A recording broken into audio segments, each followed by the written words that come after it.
नमस्कार, मैं हूँ प्रियंका और आप देख रहे हैं शंखनाद प्रस्तुत बिजनेस मंत्रा।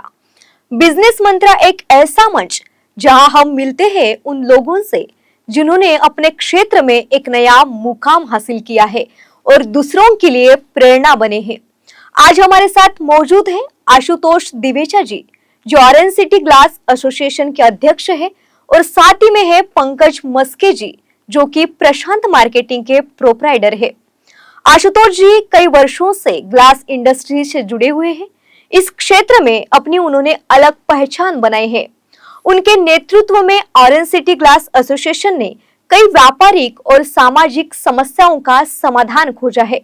और साथ ही में पंकज जी यूवी प्रिंटिंग करते हैं। तो चलिए इस इंडस्ट्री के बारे में आज हम जानकारी लेते हैं। आशुतोष जी, पंकज जी, आप दोनों का हमारे शंखनाद प्रस्तुत बिजनेस मंत्रा में स्वागत है। धन्यवाद। नमस्कार। आशुतोष जी, मेरा पहला प्रश्न आपसे है कि इस व्यवसाय की शुरुआत कैसे हुई थी और इसके पीछे क्या प्रेरणा थी?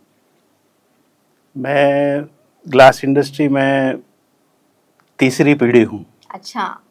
मेरे दादाजी ने नागपुर में पहली कांच की दुकान 1927 में इतवारी में डाली। ओके। और फिर परिवार बड़ा होता ही गया और हमारे एक चाचा ने लक्ष्मी नगर में डाली, एक सदर में डाली, एक बर्डी में डाली और बढ़ते गए। ओके। मगर हम लोग काफ़ी थर्ड जनरेशन हूँ आज मैं ग्लास इंडस्ट्री में, ग्लास से ही जुड़े हुए हैं। मैंने शुरुआत की ग्लास इंडस्ट्री में प्रोसेसिंग की भी। ओके। 1984 में मैंने मिरर मैन्युफैक्चरिंग यूनिट डाला और 84 के बाद 84 से 94 मिरर चला। फिर मिरर के बाद हमने 94 में डेकोरेटिव ग्लासेस बनाना चालू किए, एज बेवेलिंग, एज पॉलिशिंग, और ये सारी टेक्नोलॉजी जो यहाँ नहीं थी हमने ही नागपुर में इंट्रोड्यूस की। और 2010 से हम लोग टफन ग्लास बना रहे हैं। MIDC में हमारा यूनिट है और यशवंत स्टेडियम में शॉप है। ओके। पंकज जी, आप अपने व्यवसाय के बारे में बताइए। नमस्कार मैम। हम 2012 में फर्स्ट टाइम हमारा टाइल्स का शोरूम था देवनगर में। टाइल्स शोरूम से हम लोग ग्लास हाइलाइटर्स जो भी दिल्ली से आते थे वो सब बनाते थे और लाते थे। बट टाइम बिंग ग्लास होने की वजह से मार्केट में आते थे वो डिलेड हो जाता था और कुछ ग्लासेस ब्रेक हो जाते थे। तो फिर वो प्लांट हमने नागपुर में लाने का स्टार्ट किया। 2012 में मैंने पहला प्रिंटिंग मशीन नागपुर में लाया, UV flat bed printing machine, और इसे हम लोग सिरेमिक टाइल और ग्लास हाइलाइटर बनाते थे। फिर ये टेक्नोलॉजी को और अच्छे से बढ़ाते गए, डिज़ाइनिंग प्रोसेस में आते गए और अच्छे से अच्छे designing as per customize requirement की तरह हम लोग मैन्युफैक्चरिंग और प्रोसेसिंग उस पर ग्लास पे किए। और उसी से फिर सबसे बड़े साइज़ का जो भी प्रिंटर था वो भी हम लोग नागपुर में लाने के लिए कोशिश की। और अभी रिसेंटली 3 महीना पहले ही हमने 10.5 फीट बाय 6.5 स्क्वायर फीट सबसे बड़ा साइज का फ्लैट बेड प्रिंटिंग मशीन हमने नागपुर में लाए। और इसके जरिए से हम लोग मन चाहे डिजाइन हम लोग ग्लास पे प्रिंटिंग करके देते हैं। ओके। बड़ी अच्छी आपके व्यवसाय की शुरुआत हुई है जी। आशुतोष जी, मेरा दूसरा प्रश्न आपसे है कि ऑरेंज सिटी ग्लास एसोसिएशन की स्थापना कब हुई थी और इसका उद्देश्य क्या था? ऑरेंज सिटी ग्लास एसोसिएशन की स्थापना हुई 2023 में। ओके। 2022-23 अभी 2 साल हुए हैं और ये इस साल से मैं प्रेसिडेंट हूँ। और इसका उद्देश्य ये था कि जितने ग्लास के दुकानदार हैं नागपुर में उनको एक मंच पे लाना, उनके कॉमन प्रॉब्लम्स क्या है, अगर आपस में किसी के कुछ प्रॉब्लम है या इंडस्ट्री का कुछ प्रॉब्लम है उसके सुझाव लेना, उसके उपाय खोजना और प्रॉपर बिजनेस एथिक्स से सब लोग धंधा कर सके, प्लस आपस में एक दूसरे को पहचाने।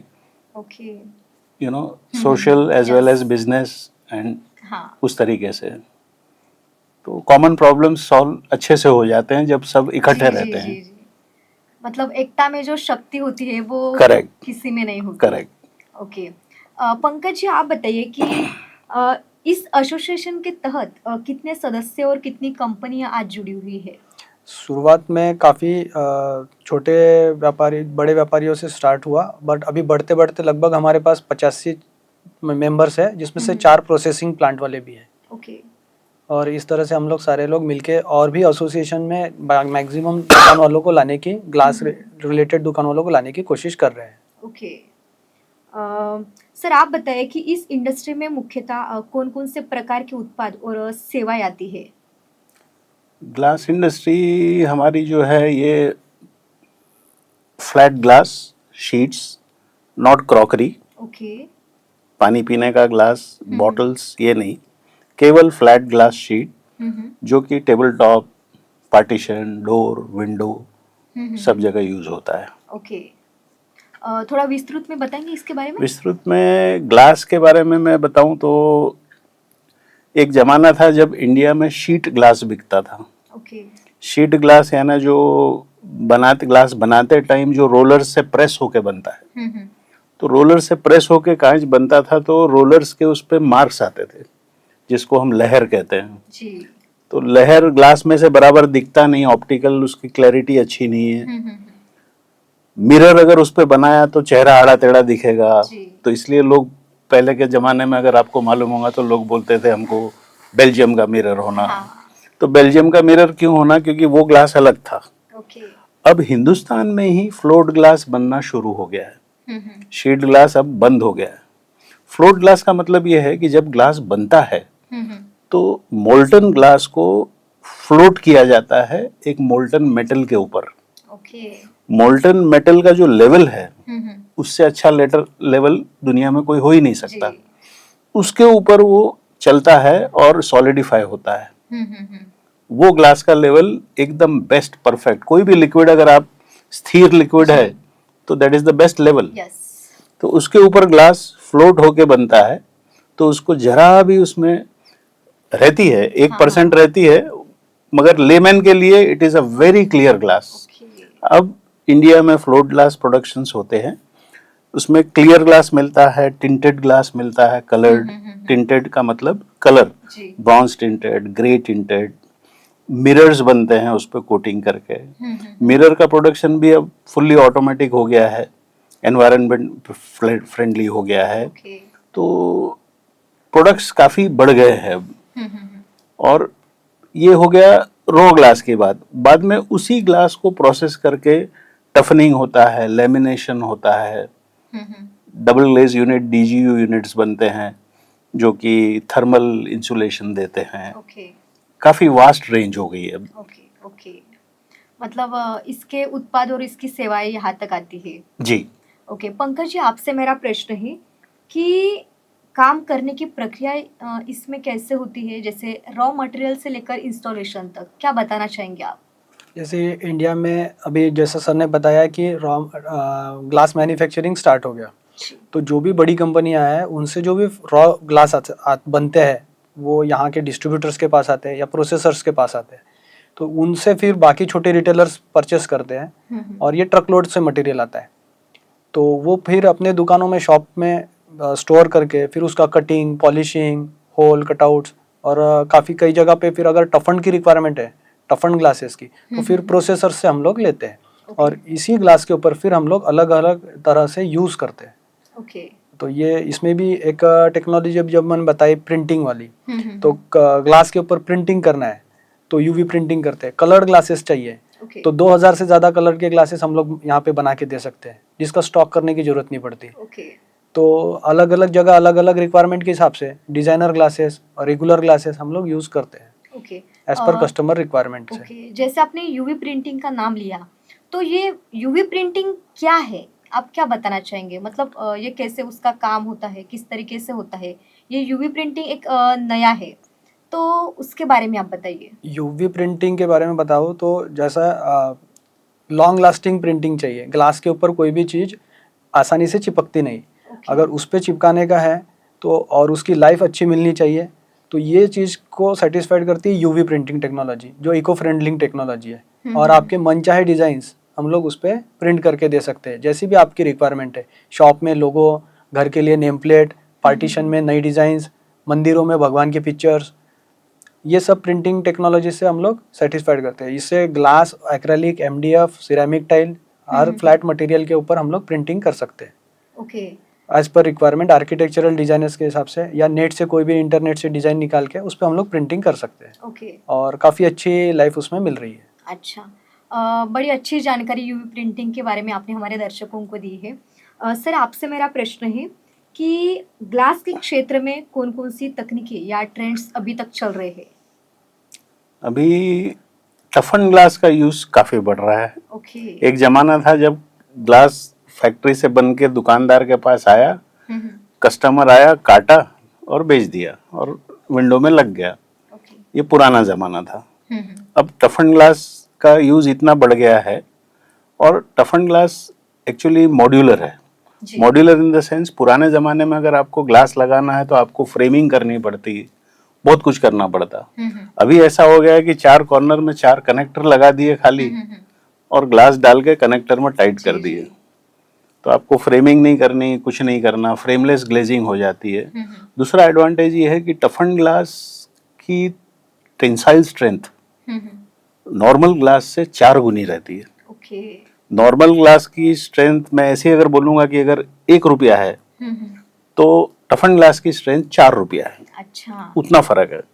ओके। तो it is more stronger. High rise buildings में अपर लेवल पे काफी विंड प्रेशर वगैरह रहता है, तो उसमें अगर टफन ग्लास रहा तो वो ज्यादा मजबूत रहता है। अच्छा। Number 2, safety. टफन ग्लास अगर टूटेगा तो चना दे जैसा दाना बन के नीचे गिर जाएगा। अगर 5वें माले से भी किसी के सर पे कांच गिरेगा हाँ हाँ तो उस पे जैसे चने के दाने आपने मुट्ठी भर अच्छा। फेंक दिए हाँ हाँ हाँ। वैसा जाएगा। अच्छा। It won't be fatal. Okay. मगर सादा कांच अगर है और उस पे अगर आप तोड़ेंगे तो वो चक्कू छुरी जैसे उसके शेप बनेंगे जी। और वो जब गिरेगा तो it will be just like a dagger, yes. It can be fatal. तो सेफ्टी एक पार्ट है, स्ट्रेंथ बढ़ गई ये पार्ट है। एक जमाने में अवेलेबिलिटी कम थी, जब हमने प्लांट डाला तो बॉम्बे और दिल्ली से हम लोग मंगवा के देते थे और कुछ इने गुने स्पेशल लोग ही टफन ग्लास लगाते थे। अच्छा। अब वो जमाना नहीं है। अब नागपुर में ही 4-5 प्लांट है अच्छा। और अवेलेबल है भरपूर और यूज भी बढ़ गया है, मार्केट भी बढ़ रहा है। अब कच्चे कांच से टफन ग्लास ज्यादा लोग प्रेफर करते हैं। ओके। एक ही उसमें ड्रॉबैक है कि toughen glass is made to size. Once it is toughen, आप उसको काट नहीं सकते, आप उसको कुछ नहीं कर सकते। ओके। कच्चे कांच में आपका निकला हुआ कांच एक विंडो से निकला, आप उसको 2 पार्ट में काट के दूसरी जगह यूज कर सकते, जी। मगर टफन में वो नहीं कर सकते। एक बार टफन भट्टी में बन गया, that's all, it has to be used as it is, okay. You can not modify. Okay. जैसे किसी के बेनिफिट्स होते हैं तो उसके ड्रॉबैक्स भी होते ही हैं। जी जी जी जी। पंकज जी आपसे मेरा प्रश्न है कि ग्लास उद्योग से जुड़े सबसे बड़े चैलेंजेस कौन से हैं? कॉमन चैलेंजेस सारे इंडस्ट्रीज के रहते हैं, जिस तरह से लेबर प्रॉब्लम है, फाइनेंशियल प्रॉब्लम है, शॉप्स डालने के लिए स्पेस रिक्वायरमेंट है, ये हमारे इंडस्ट्री में भी है। बट हमारे इंडस्ट्री में सबसे ज़्यादा प्रॉब्लम आता है टेक्नोलॉजी। ओके। हमारे स्टाफ्स को ट्रेंड करना और उनको ट्रेनिंग देना, ये काफ़ी ज़्यादा चैलेंजिंग जॉब्स रहता है, क्योंकि नए लोग कॉलेजेस में और बाकी जगह पे सीख के आ सकते हैं बाकी इंडस्ट्रीज में। हमारी इंडस्ट्री के लिए कोई ऐसी कॉलेज और इंस्टीट्यूट नहीं बने हैं। ओके। हमारी जितनी पुरानी शॉप ओनर्स है, यही लोग हमारे स्टाफ्स को ट्रेन करते हैं और हम ही लोग हमारे स्टाफ्स और लेबर और हमारे लिए लगने वाले जो भी चैलेंजेस है हम ही उसको फेस करके Okay. बनाते हैं। ओके। तो ये सबसे ज़्यादा चैलेंजिंग जॉब्स है, बट हम लोग हमारे लिए स्टाफ बना रहे हैं, ओके। लेबर बना रहे हैं। इसी से मेरा दूसरा प्रश्न है कि छोटे व्यापारियों को किन समस्याओं का सामना करना पड़ता है?